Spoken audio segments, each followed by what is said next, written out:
ฮ็ดหยังอยู่เนาะโอ้ยผิงไผกีมะขามบ่โดยเออ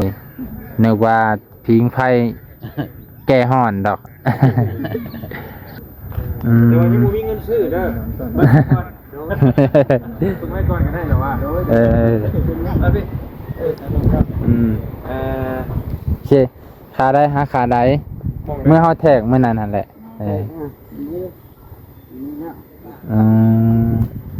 มาคันแล้วสิท่วมห้องน้ำแล้วอีกอันนี้เนาะอันนี้ก็คล้ายให้เลยบ่งงเลยบัดนี้ก๊อกน้ำนั่นคือของเจ้าบ่โดยเคลียร์แล้วมื้อนี้อากาศเปลี่ยนแปลงกระทันหันเว้ยพี่น้องลมฟ้าอากาศก็เป็นจังซี่เนาะรู้สึกว่ามีลมมีอากาศหนาวๆนิดนึงอยากจะฝนตกค่ำน้องเพิ่นนี่แหละพี่น้องตามเบิ่งในย่านบ่รอดเลยแหละ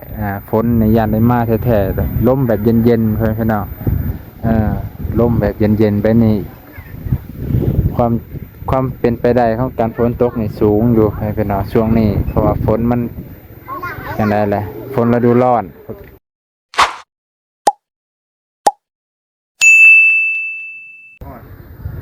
กับทักทายสบายดีเด้อพ่อแม่พี่น้องลูกป่าที่เคารพสิทธิ์เก่าสิทธิ์เคยยินดีต้อนรับเข้าสู่ซองเบานุ่งพี่น้องมื้อนี้กลับมาตอนอากาศค่ำๆเวลาค่ำๆตอนมืดๆเนาะพอดีตะเวนกลับมาสิตกมาเบิ่งบรรยากาศนำกันพ่อแม่พี่น้องสายบุญคือเบานุ่งแล้วก็รุ่นอ้ายเพิ่นขนาดค่ำเพิ่นยังบ่เมื่อพี่น้องไปเบิ่งนำกันโอ้ยมันนี่ถือว่าเป็นบุญเป็นอันนี้เพิ่นกับมาถ่ายทำให้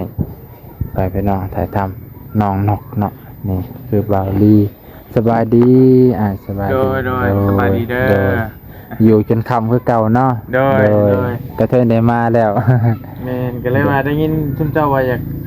มีคนอยากขายดินบ่โดยก็ได้เฮาก็ได้ตักถามไปแล้วมื้อนั้นก็เลยก็วัดแท้คักแน่แล้วแต่ว่า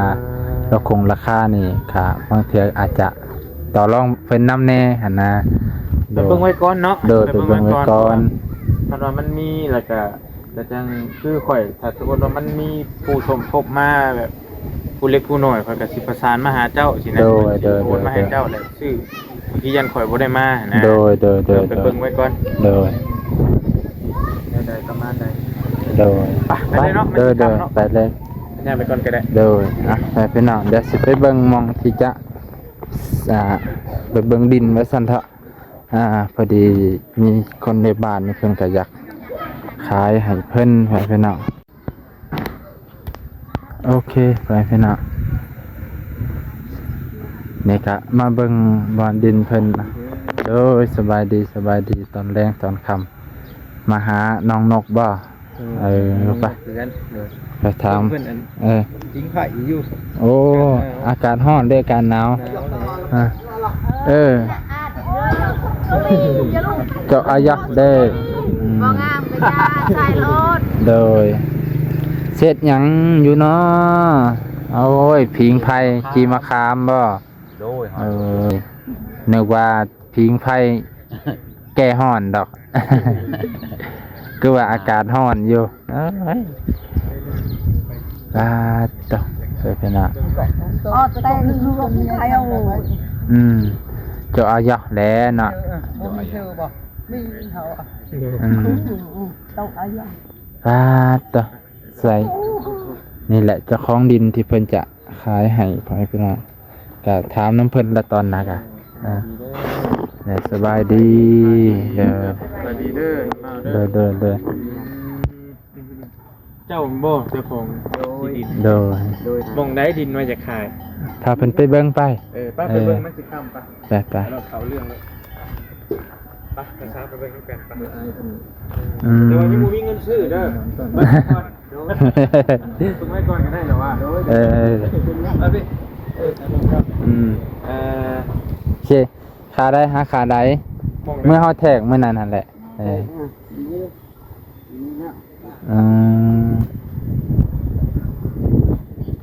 เขาหมายว่ามันฮอดใช้แบบเนาะเขตมันโอ้ก็สิเริ่มจากนี่ซะเอานี่เนาะนี่เริ่มจากนี่บ่อันนั้นคือเขต ยังก็มุดเพิ่นน่ะนะโดยเริ่มจากนี่เลยเนาะ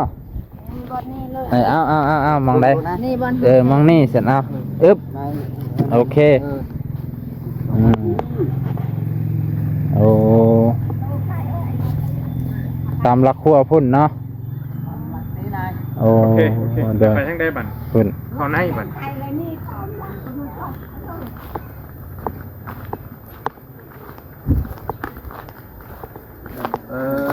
แล้วขั้วนี้ โดยจากลักขั้วนี่แล้วก็เติมไว้พี่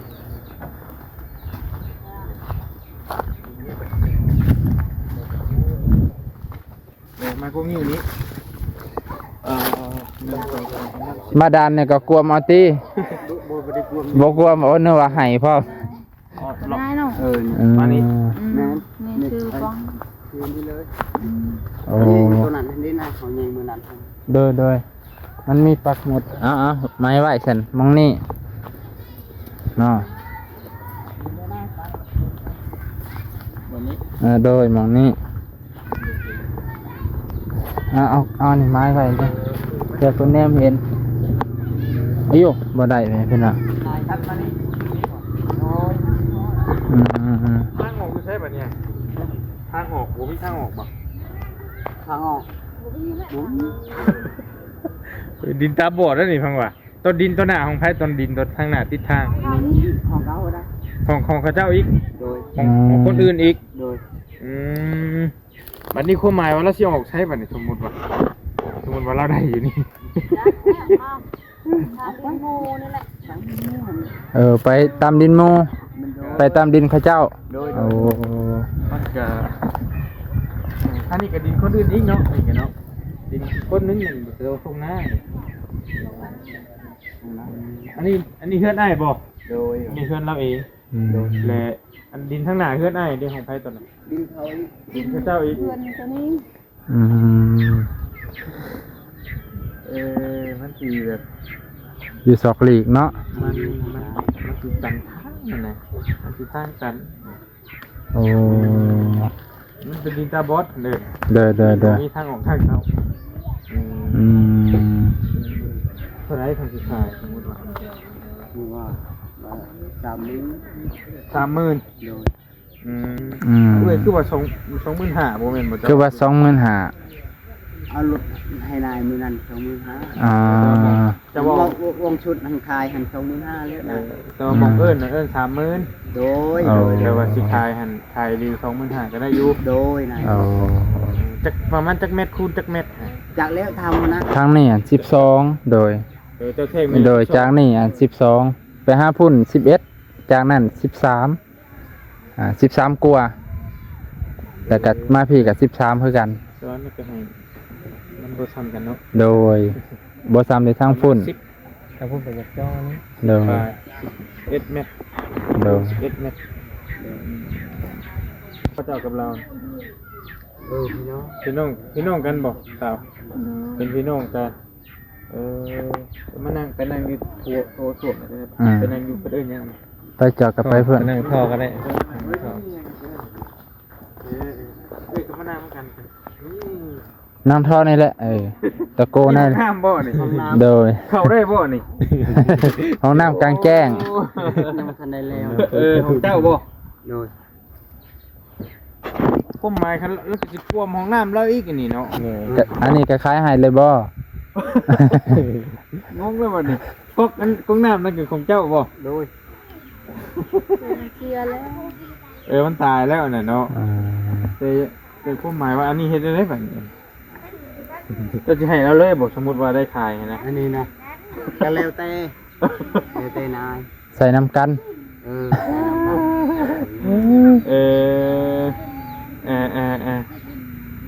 คือเฮามาถามเบิ่งหั่นนะคันว่ามีเงินผู้คนชดคนซอยแล้วก็คันพอซอยบ่ก็สิซอยลาวหั่นนะคันว่าซอยได้แหละแต่คันว่าอยู่นี่อยู่ได้บ่โอเคบ่ทางสาวอยู่ได้บ่คันอยู่ได้เนาะ หาบ่มีก็อยู่ได้ แต่สำหรับพวกเพื่อนน่ะก็พอพวกได้อยู่พี่น้องซั่นธรรมดาอยู่ธรรมดา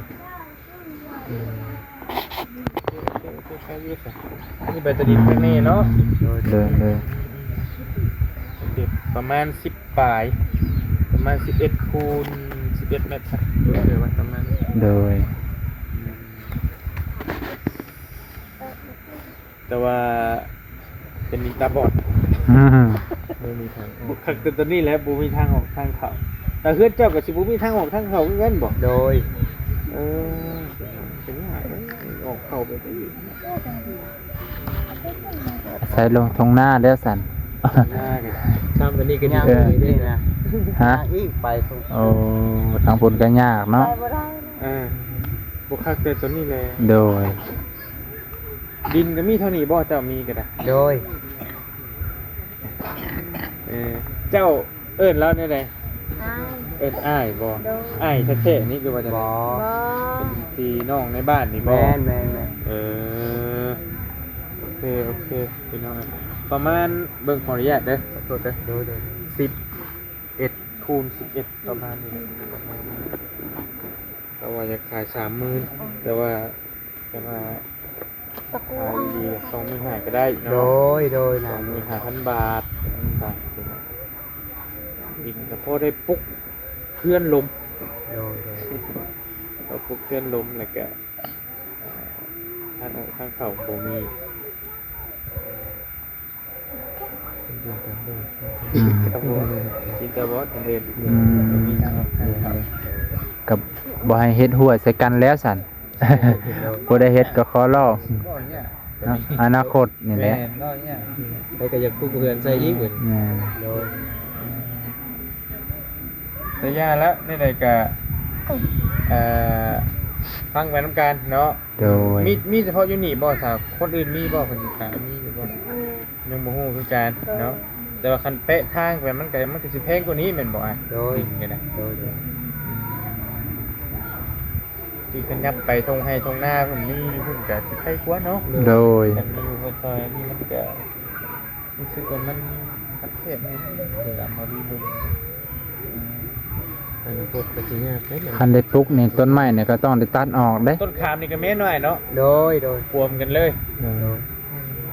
ต้นขามนี่ก็แถมด้วยบ่ ทั้งเดือนนั่นก็ตัดทิ่มเลยนายเอ้ย คันได้ปลูกเคลื่อนบ่ ต้นใหญ่เลย ทั้ เนาะ งได้ แม่ ปุ๊เพื่อนก็ตัด อ๋อ ต้องได้ ตั ตั ด ด โลดนาย โดย บ่ยากตัดโลด มันสิไปทางใด หม ล่ะ ดเลยได้หน่อยตัดก็ตัดเลย โอ้คันเพิ่นซื้อเพิ่นก็สิตัดอยู่แล้ว แม่นนาย ฟังเบิ้งเฮาหัน เดิน มาเห็นเพิ่นหาก็มาเห็นมานี่แหละแล้วก็กระบาดนะเพิ่นว่าบ่มีที่ดินที่ดอน โดยโดย แล้วก็เลยว่าได้ยินทางเบาๆเพิ่นว่าเจ้าหันอยากขายดินแล้วก็เลยว่ามาเบิ่งว่าคันพอสิซอยเพิ่นได้ก็จังค่อยว่ากัน ฟังไปน้ำกันทันแล้วว่าสิมีผู้สดผู้ซอยแล้วบ่หั่นนะเดี๋ยวจะอยู่ได้เนาะอยู่ได้เนาะอยู่ได้เนาะเราบอกไงเราก็บ่เรื่องมากนะ โดย อยู่เรื่องสาวเพิ่นก็ได้เดี๋ยวให้มีหมองพักหมองเช้าหน้าไผชายเพิ่นบอก แล้วคนไม่ได้นั่นแหละบ้านนั่นแหละ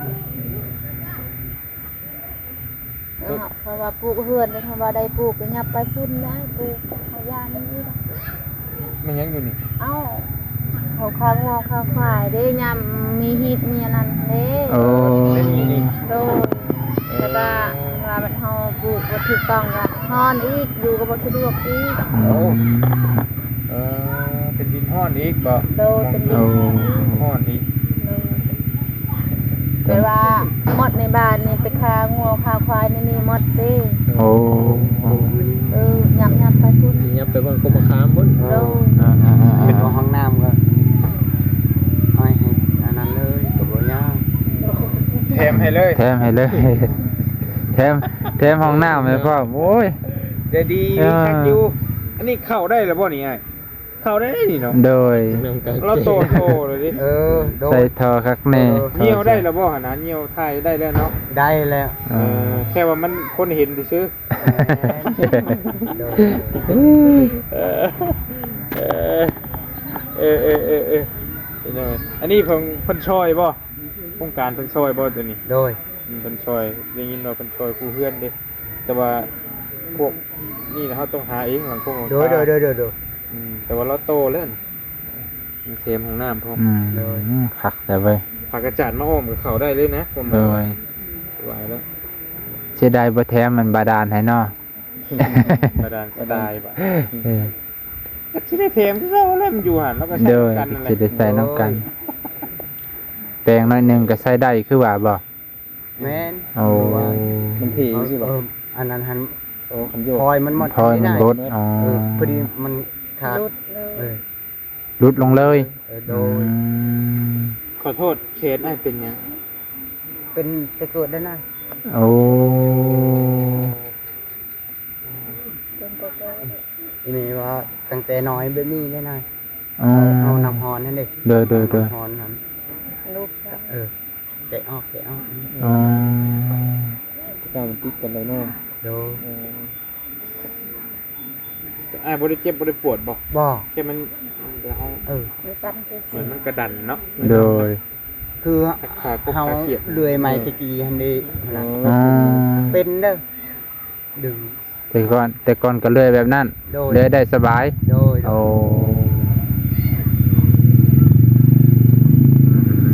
ปิดยังก็ได้ ว่าไงเราเพื่อนอ้ายเราเองนี่ก็ลำบากกันนะบนตรง โดย หลังกระจาดไม่ปุอะไรเรื่องแล้วกันอยู่จักคนเฮือนอ้ายนี่ สาม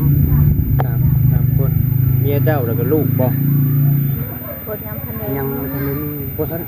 มีเมียบ่ บ่ โอ้เออ มีแต่แม่เท่าหั่น อยู่กับแม่เฒ่า แม่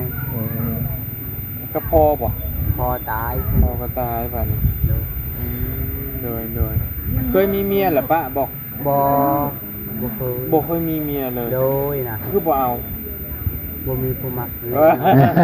เขาอยู่ย้อนหานั้นแล้วนะ โดย ทุกข์เอาคนทุกข์น้ำกันนี่แหละ อ่า เฮาก็บ่ เดี๋ยว เอาแล้ว ยั ค ง นรว ให้ ย เขาอีกได้นายยากเลยนั้นอีก เออ ปัดเทมีเขาบ่กินได้ตัวฮะ โอ้ เขาตกควาย กินติดตัวควายอย่างเดียว โดย โอ้หัวนี่บ่กิน ควาย คันเอาเมียหั่นบ่ โดย ต้องมีควายอย่างจักโตอย่างหน่อย ตัวหนึง เดียว ตัวเดียว อืม แต่บ่มีควายบ่ได้ โดย ตัวนั้นเนาะ กินตัวหนึง ตัวหนึง อ่า ควายมันแบบบ่ มั รู้ นขรองอีกดิ โอ้ ขรองอีกก็เป็น3ตัว ปลาตัวเป็นตัวตายอีกครับ ฮะ ตั บ่ ว แล้ว ตายหันต่างห้า ตัวตายหันควายหันดิ โอ้ยเนาะ งัวนี่เพิ่นเอาไว้ แล้วก็เงินก็เพิ่นเอาไว้ โดย แต่ตัวควายฮะ โอ้ยเพิ่นสิได้เนาะ ยากอีก ยากอยู่ เดี๋วนี้แพงๆดิ เด้ออ่า ยังลดที่สุดในระดับ20ไปล้านพุ่น ไปเย อ่า